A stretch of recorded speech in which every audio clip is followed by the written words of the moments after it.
Okay. All right. Good afternoon, and thank you for joining us. My name is Ernie Daniels, and I'm the President and CEO of the First Nations Finance Authority. We are in Parliament Hill this week to urge Canada to embrace a structural change of financing infrastructure on reserves.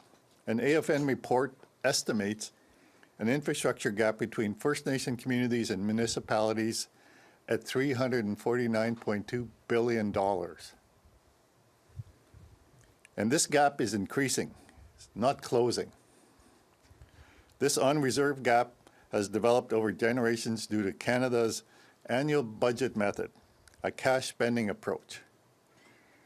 No level of other government uses this approach. I am joined this week by chiefs and councillors from communities in all provinces who want to begin the urgent task of improving life in First Nation communities. Today I'm with FNFA's board chair, Chief Warren Tabobondung, and FNFA Board of Director Vice Chief Patrick Courtois, who will be making remarks. I would also like to acknowledge 4 other FNFA board members in attendance: Councillor Christiane Jerome Bernard, representing the Micmacs of Giskek. Okay, I have a problem with that one. I apologize. Anyways, Chief Kyer Wilson from Long Plain First Nation, Stephen Johnston from Wasauksing First Nation, and Councillor Ryan Littlejohn of Wasauksing First Nation.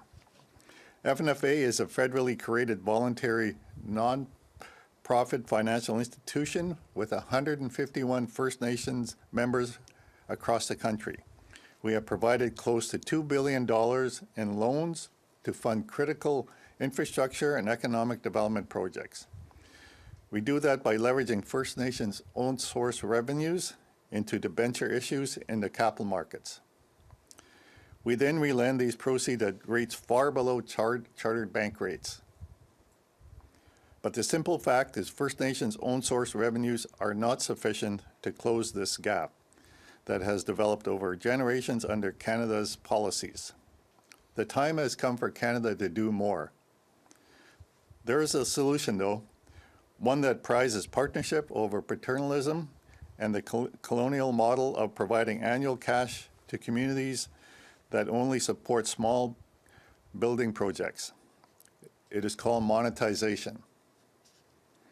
Build now at today's cost through debenture financing and repay over a chosen term. This is an approach used by the provinces and municipalities.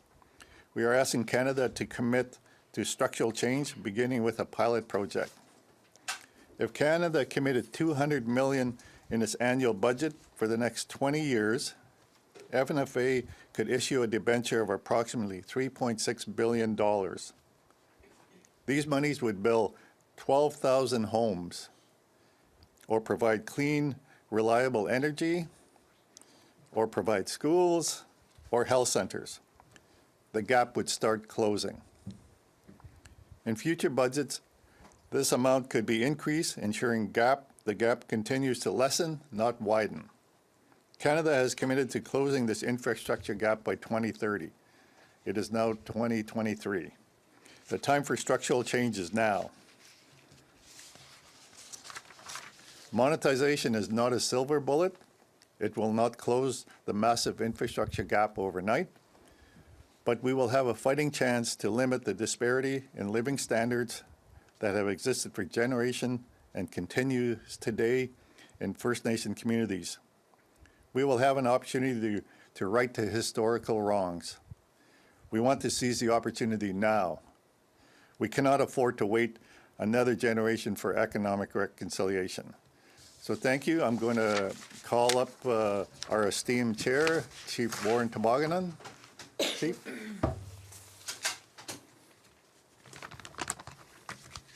Honey Bojo, it's a pleasure to be here.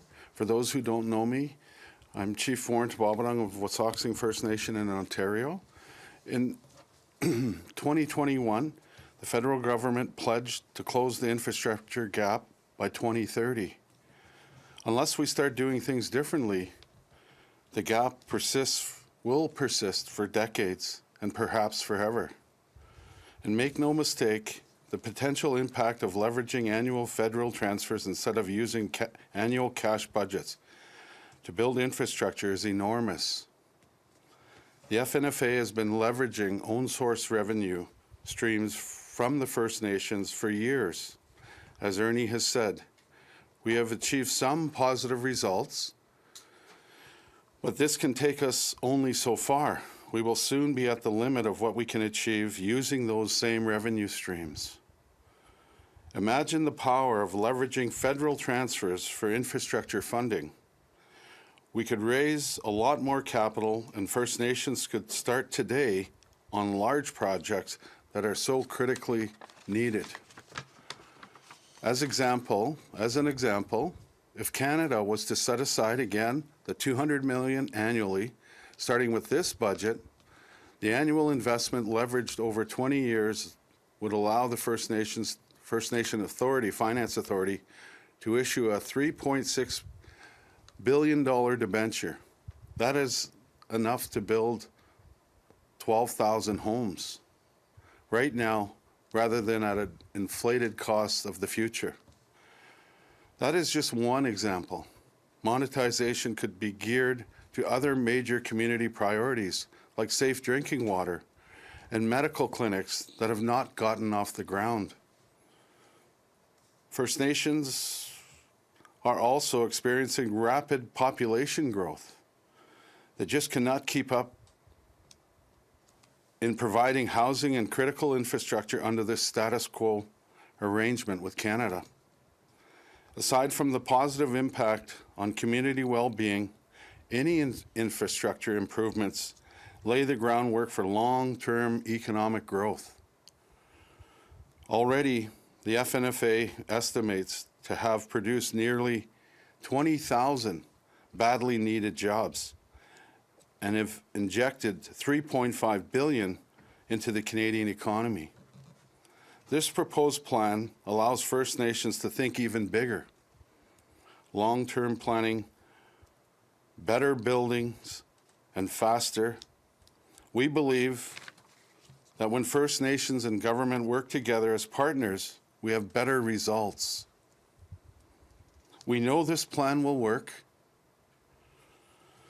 It works in all non-Indigenous communities across Canada. And now that eventually First Nations will no longer be managing poverty, they'll be managing wealth. So again, I thank everyone. I thank certainly for the opportunity to share our story. I say miigwech. Thank you. Thank you, Chief Tabobondung. I'd like to now call on Vice Chief Patrick Courtois. Thank you, Ernie.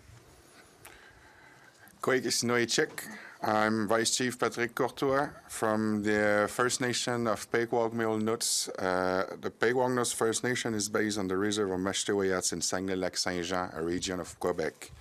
It's a beautiful place. It's our home.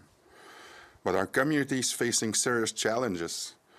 While we have made some headway on several fronts in the last 2 decades, the current funding methods have made it impossible for us to provide our people with the type of accommodation and services that many Canadians take for granted, especially since our membership continued to grow following federal legislation that required it. Our First Nation has grown from 3,000 members in the 1980s to almost 10,000 members today. That's over a 250% increase. C'est un bel endroit. C'est notre maison. Mais notre communauté fait face à de sérieux défis. Bien que nous ayons progressé sur plusieurs fronts au cours des 2 dernières décennies, les méthodes de financement actuelles nous ont empêchés d'offrir à notre population le type de logement et de services que de nombreux Canadiens tiennent pour acquis. Notre Première Nation est passée de 3 000 membres dans les années 80 à presque 10 000 membres aujourd'hui. C'est une augmentation de plus de 250%. There's a critical lack of suitable housing, especially for young families and vulnerable people. Our seniors' home does not meet safety and health standards when it comes to adequate spaces, ventilation, or sanitation. This is unacceptable. Our shelters for seniors must absolutely be brought up to standard, and it must be expanded if we are to prevent our seniors from being moved elsewhere in the province for a lack of space to accommodate them. Notre foyer pour personnes âgées ne respecte pas les normes de sécurité et de santé en matière d'espace adéquat, de ventilation et sur l'aspect sanitaire. C'est inacceptable. Notre maison d'hébergement pour personnes âgées doit absolument être mise aux normes. Et il faut l'agrandir pour éviter que nos aînés soient déplacés ailleurs dans la province faute d'espace pour les accueillir. Another top priority is our high school.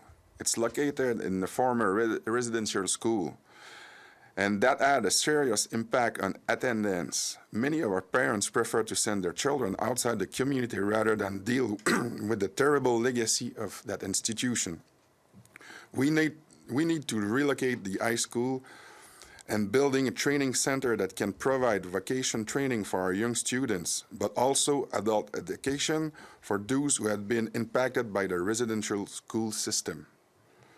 We were recently forced to postpone vocational training in the field of construction for 22 of our young people due to a lack of available space.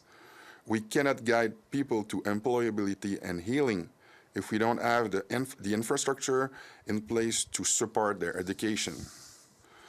That includes services that encourage community and healthy lifestyles like a youth cafe, space for organization to meet, a gymnasium that need renovation, and upgraded athletics tracks. We need clean water and better roads. We need to increase the capacity of our pumping station. And we need to rehabilitate some areas that are contaminated. Unless we invest more and do it soon, we risk losing some of our community members, and we will not be able to bridge the gap between our membership growth and our needs in public infrastructures to deliver the appropriate services.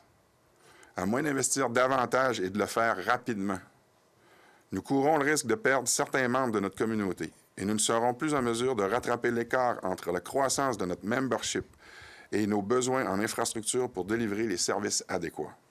We bring a native solution to a federally created problem. Why not being partners instead of being antagonists? Thank you.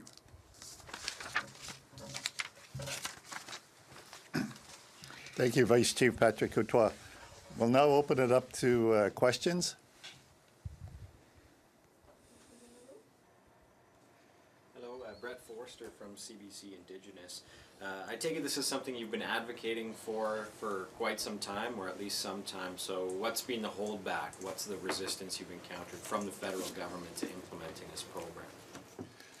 That's a really good question. Yes, we've actually been at this for some time now. Goes back to probably 2016 when we first started this. I believe that the holdback is that the federal government at this point in time, and back then over the last few years, was not open to this change, this new way of funding infrastructure. The current cash-based method has been enshrined for this government for a long time, and one of the other the things that we hear from the various government departments that are responsible for this is that there's a lack of a source of funding. And then we talk to another department and they say, no, the funding is there. There just needs to be the will. And so that's what it's been lacking, the will to change this. We need someone to step up and make this change, which will make a great deal of change to our communities across Canada. And as a follow-up, is this something you'd like to see included in the upcoming federal budget, a firm pledge to implement this program, or maybe amend your enabling legislation to allow for this kind of thing?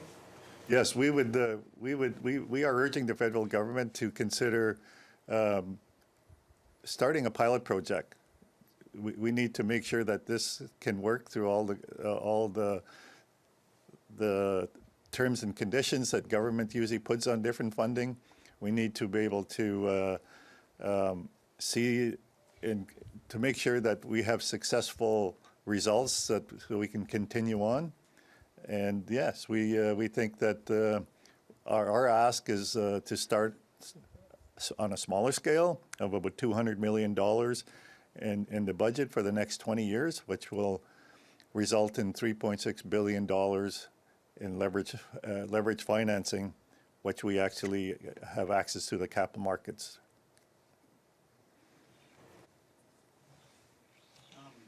Fraser Neum for Aitken National News.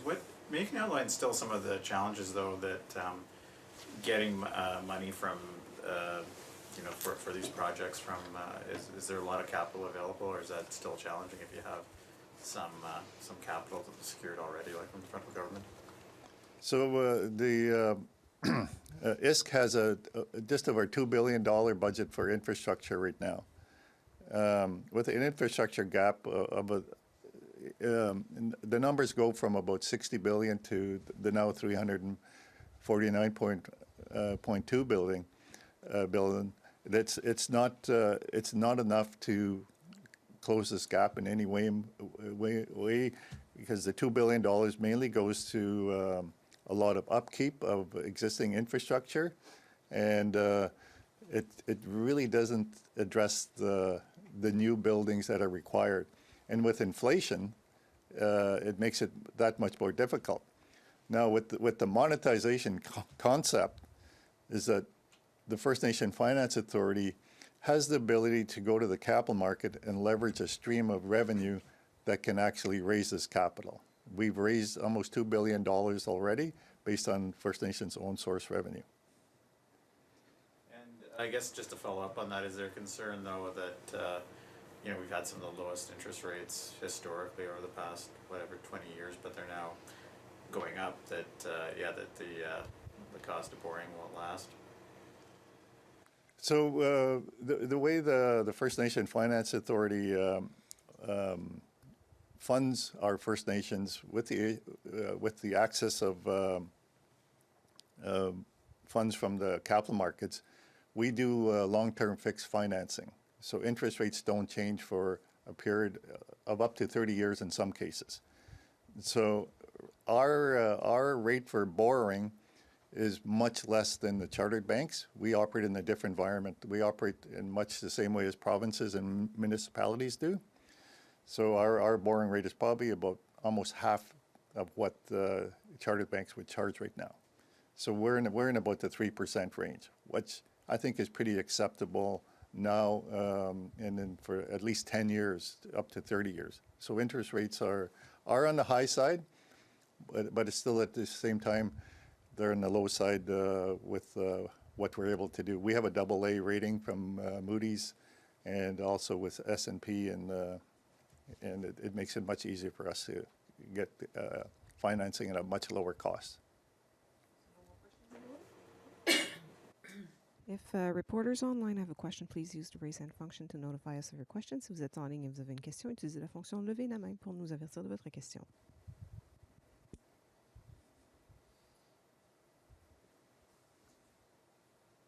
No more questions, so thank you.